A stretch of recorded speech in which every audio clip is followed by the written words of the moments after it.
Sampurasun sadayana tepangkeun nami abi Siska Farida abi bade ngadongeng ngeunaan gagak anu hayang kapuji.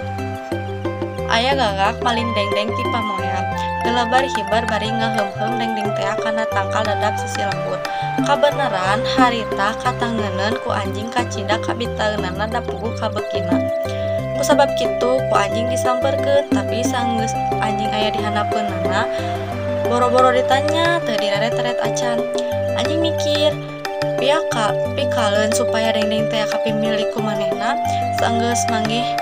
Anjing ngomong, "Leuh, aya mah nu kalus-alus teuing, pamatukna panjang, bulu hideung teh mani lemes kitu." Manuk naon nya ngaranna? Kawasna mah moal aya tandingna dibandingkeun jeung cendrawasih ge moal eleh. Mimitina mah ngomong, anjing teh teu didengi. Tapi sanggeus aya omongan moal eleh ku cendrawasih gagak atoheun pisan. Manehna kungsi bebeja yen cendrawasih teh manuk panghadena.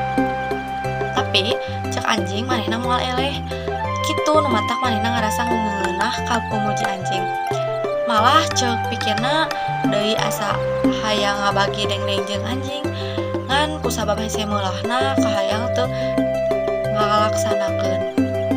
Anjing nempo banget kagak marah mai sanggeus dipuji ku manehna. Cek pikiranna pasti usahana hasil, cek pikiran deui naon hesena muji-muji keur ngahontak kahayangna.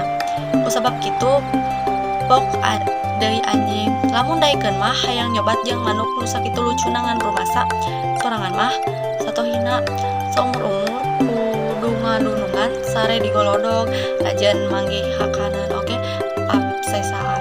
Tapi najan teu bisa nyobat oge jeung manuk lucu atuh kadenge-denge suarana mah meureun moal penasaran teuing. Barang ngadenge pamuji anjing anu sakitu ngeunahna, gagak poho keur ngahamun dendeng ngan ngong we disada gakak cenah. Atuh barang enggak pamatukna barang pluk didenge teh murag.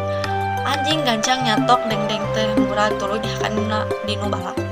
Gagak nu hanjakaleun mah ditoli sabaraha jongjonna gagak teh cindepul deui dina dahan bari ngarasakeun teu ngeunahna ku kalakuan anjing. Manehna karek ngarti yen anjing muji kabeakan teh hayang dengdeng nu keur diheum-heum ku manehna. Tidinya mah geleber gagak teh hiber kana tangkal kai rek neangan hileut keur ganti dengdeng nu disantet ku anjing.